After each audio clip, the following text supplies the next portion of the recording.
SCI-TICS Academy YouTube video channel where we discuss basic concepts of physics and chemistry for high school students. Thank you for subscribing and liking our videos as well as sharing them.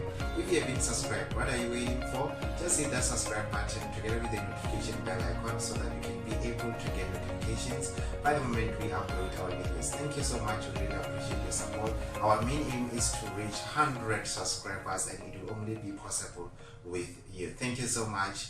Today we are going to talk about basically nothing besides free body diagrams. I'm sure you have heard about this topic before. If not, it's okay. Just take a chill pill, get your ducks on the line, and listen to us as we'll be giving you basics about free body diagrams. Normally people think free body diagrams or this topic is very easy. It is very easy, I agree with them. I'm not disagreeing with them. Just that somewhere down the line it can be a little bit frustrating and tricky as well. Now, the biggest question is, why do we have to learn about this topic of free body diagrams? As you are sitting over there, probably listening to this video, trying to learn something about free body diagrams, there are a lot of forces that are, acting upon you. And those forces are affecting your current situation or state. So it is very important for us to have basic knowledge about free body diagrams, because we'll be able to understand the current state or situation of the objects that are around us, including tiny particles such as atoms and molecules, in terms of forces. And again, having a basic knowledge about free body diagrams, you'll be able to answer any question, and I mean any question that is related to Newton's second law. You have to know that Newton's second law is the only law that explains the relationship between F net, or force, and the mass as well as the acceleration of the objects. So it is very, very important for you to have this basic knowledge about free body diagrams. So free body diagrams are abbreviated by FBDs.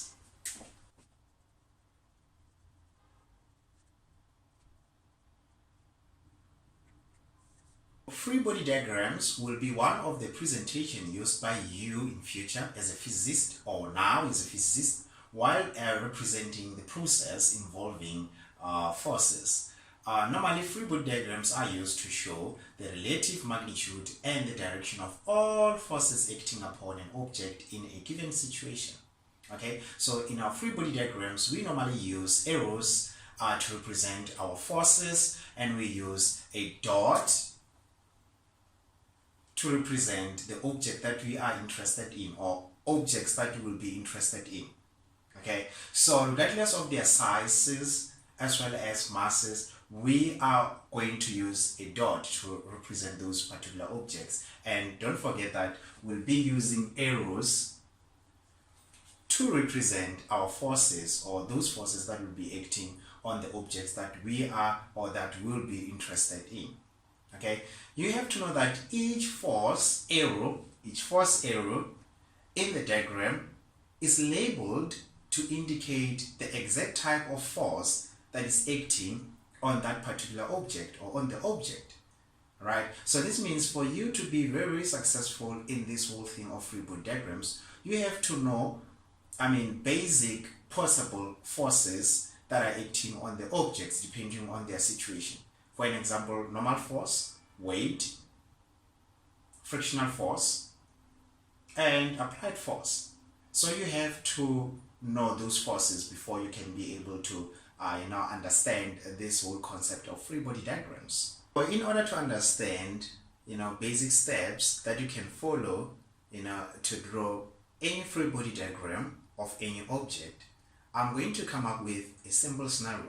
Suppose you have a book resting on the table and you're expected to draw its free body diagram. So let's draw our scenario.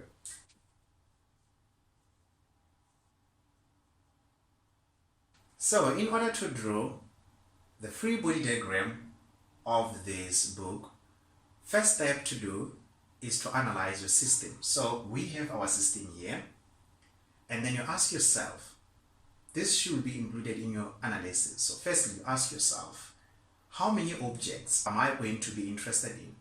So in this case, it's only one object, which is the book. So this means you are going to have only one free body diagram. If you are focusing on more than two objects, which means you are going to have more than two free body diagrams, but you have to separate those free body diagrams, okay? Then now, in your analysis again, you ask yourself, is this book moving? So this means you try to understand the current situation or state of the object that you're interested in.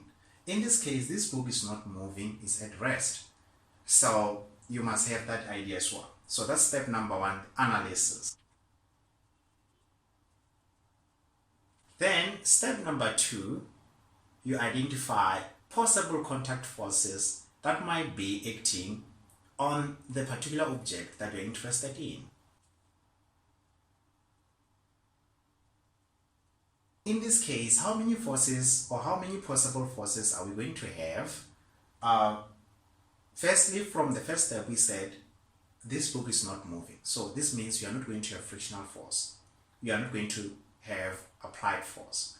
Okay, so you are going to have only two forces, and those forces will be normal force and the weight, or sometimes they call it FG. So that's step number two. So we are going to have, in this case, we are going to have Fn, F normal, Fn, and Fw, which is the weight from the book. Okay, before I can continue to step number three, firstly, I would like to, explain something about Fn and Fw, normal force and the weight. Many forces do come from the objects being in contact with each other. For example, this book is in contact with the table. All right. A book rests on the table, in this case, will exert a force on the table, but in the form of what? In the form of weight. Okay? And the table will again exert the force on the book. But that force will be equal and opposite force on the book. We call this the normal force. So now here's something that you need to understand. You have this book here. So this book definitely has mass, and if it has mass, it will have weight. Okay, so it will have a force that will be applied on this table in the form of weight. Okay, so now this book is applying force on this table. This table will try to apply force on this book, but that force will be equal to the weight of the book, but in opposite direction. So that's Newton's third law. Okay, so I'm going to make it simple. This book applies weight in the form of force on the surface of the table, and this table goes like, now whatever you do on the left hand side, you must do it on the right hand side. Okay, so now this table will apply the same force or the same magnitude of force on this book, but in opposite direction. Okay, and that force, it is called normal force. So normal force is normally the force that is exerted on an object from the surface that it is in contact with, and that force, it is perpendicular to the surface. Speaking about normal force and Fw, which is the weight, what will happen to the system if Fw is greater than Fn? So this means what will happen if force applied on the table by the book is greater than the force that the table is applying or exerting on the book? What will happen to the system? So the answer is simple. The table will break. Okay, because it is failing to resist the force that is being applied on it by the book. So now the second question is, what will happen if Fw is less than Fn? I'm not going to give you the answer, just put the answers on the comment section below. Alright, so after so far we know that our system is stable, everything is dope, everything is chilled, because Fw equals to Fn. Okay, so this is Newton's third law. Okay, so In terms of numbers, this book will apply 50 newtons force on the table, okay? And the table will apply the same magnitude of force of 50 newtons on the book, okay? So let's say downwards you're talking about positive direction and upwards you're talking about negative direction. So downwards you're talking about positive 50 newtons in terms of force. So this is the force that is applied on the table by the book. Then the table will try to apply the same magnitude of force on the book, which will be negative 50 newton. So you can see that the magnitude of the forces is the same, but the direction is different, okay? Hence, if you have to get the resultant force or add all of these forces, you get 0. That's why our system is stable, is chilled, and nothing is happening to the system. Well, just take a chill pill. We are still on step number 2 for drawing free body diagrams. I'm sure over there you're like, ah man, this guy, he has been in step number 2 and I go to step number 3. No, we are trying to, get the basics of, the relationship between FW and FN. Alright, so I'm going to give you this scenario again. So I'm exerting force on this wall. So this means this wall will apply the same force on me but in opposite direction. And that force that this wall is applying on me will be what kind of force? Frictional force, right? I got you. Not frictional force, but normal force. Okay, and you have to know that normal force is always perpendicular to the surface. Alright? Okay, so while speaking about the normal force, we can, take some camp chairs, sit down, chill, probably have some drinks, and start to come up with this spectacular conclusion and say, in many cases, the normal force is simply equal. Listen to me, I said in many cases. I didn't say in all cases. In many cases, normal force will simply be equal to the weight of an object. Let's come up with any scenario that will prove that Fn is not always equal to Fw, okay? So let's say you are inside this elevator,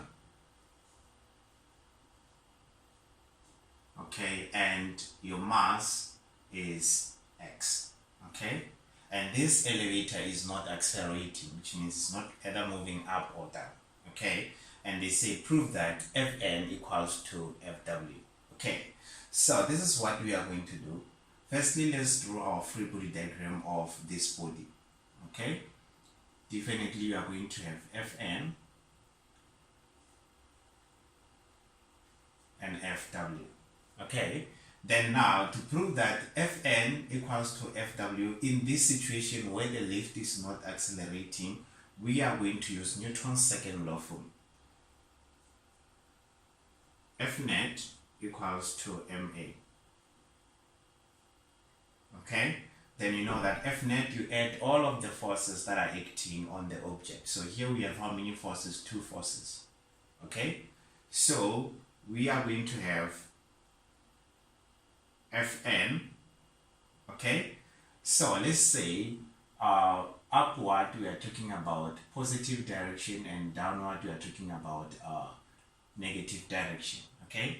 So our Fn is pointing upward, so it's going to be positive Fn plus, then Fw is pointing downward, so this means you are going to have negative Fw equals to the mass, we said is x, and then acceleration, there is no acceleration. Why? Because this thing is not moving, okay, so our acceleration is going to be 0, okay. So this means you are going to have Fn minus Fw, which will be equal to 0. Therefore your Fn equals to Fw, okay.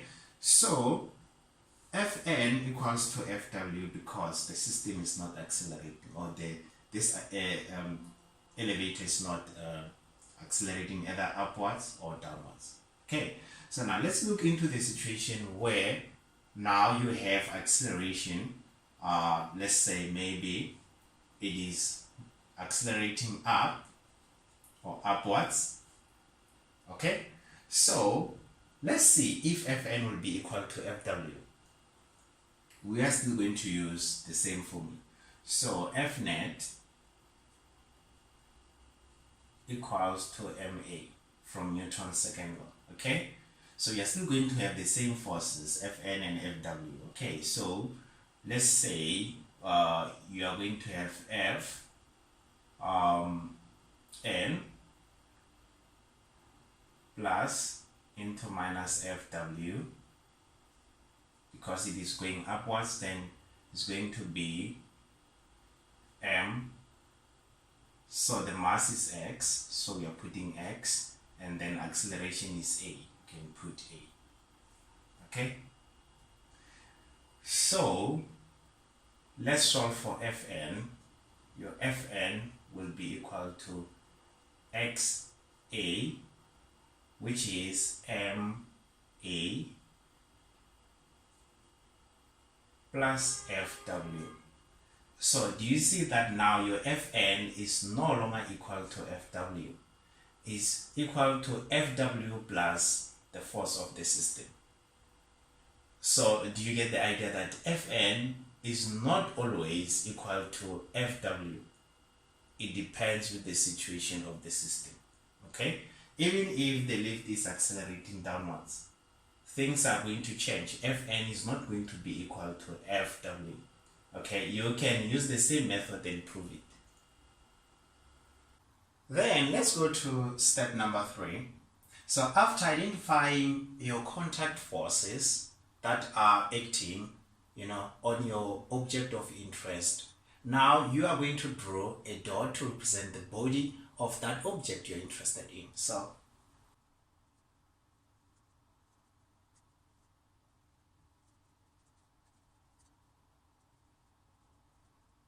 okay, so this is what we are going to do. A dot like ngulu. Okay, so now step number 4. You are going to ask yourself, is this object that I'm interested in placed on the inclined surface or horizontal surface? So in this case, our object is on the horizontal surface. Okay, so this means you are going to draw your horizontal surface under the dot that we have just drew before. So this is what you are going to do.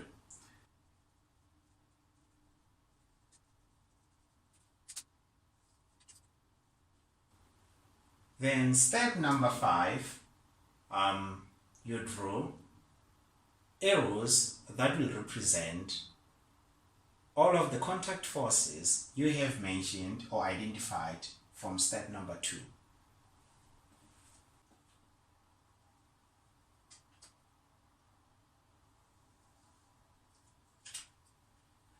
So remember, we said this book will apply weight on the table.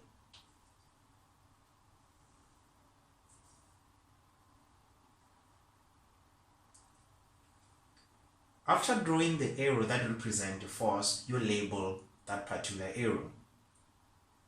So this is Fw. Okay? So now, since this book is applying Fw on the table, this table will apply the same force on the book, but that force will be Fn. That's Newton's third law for you. And that's what Newton's third law is doing for living. So this is Fn. Then step number 5, of which most of the textbooks like to do, is to erase the surface. Okay, so you erase your surface, and look, we have this beautiful diagram which is our free body diagram. Okay, one of the important things is that you must use ruler as well as pencil to draw free body diagrams, because we need your diagrams to be well presented and neat or clean. Okay,